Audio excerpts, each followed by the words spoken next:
David Lister, I wanted to ask you this, since you've been at the Civil War memorials and looking at the Civil War history.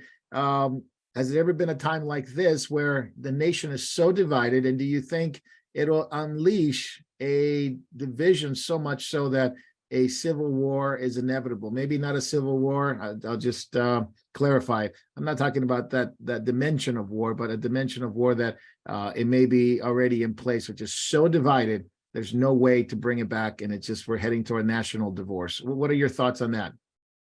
Well, one of the things that the Civil War was divided over, in which sometimes it's people that had money said the Civil War was concerning the 10th Amendment and the lifestyle. Okay, it was these men went to war because they wanted to protect their agrarian lifestyle. They wanted to, not necessarily that they had slaves, but they felt that the North would take over and impose upon them. So there was that States' aspect rights. of it. But now what we're seeing is the Biden administration and everything imposing their will upon us and then lying directly to our face. And what I see is the big division is that people are being turned over so badly that they prefer the lie, that they want the lie. And the lie is being sold, oh, we're doing this because we're a good country. We're doing this to help the poor. We're doing this for, and then and as we go along, they're going to be selling us safety with money and safety from terrorism. They'll be promising us more and more things, but it'll all be a lie, ending badly for people. And so people can only be pushed so far. And we're seeing like many southern states are trying to hold back some of this onslaught with laws, trying to stop the various liberal policies that deal with children and operations and things like this. And so people are trying to fight back. But like Jacob said, there's not enough salt in the church. There's not enough light to hold back the darkness. These people believe satanically, they believe this is their time.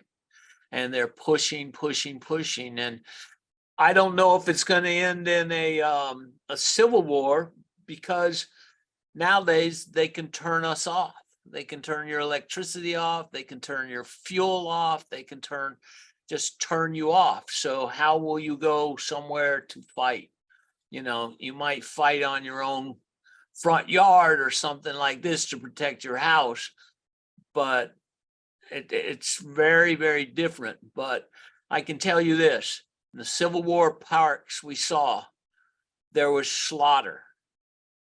And people were slaughtered and they walked into the slaughter.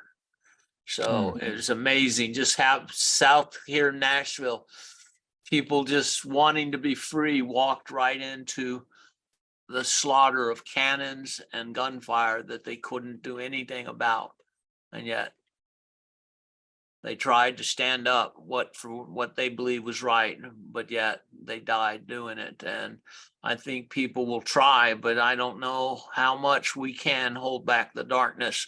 The spiritual darkness is coming, and the rapidness of people being turned over.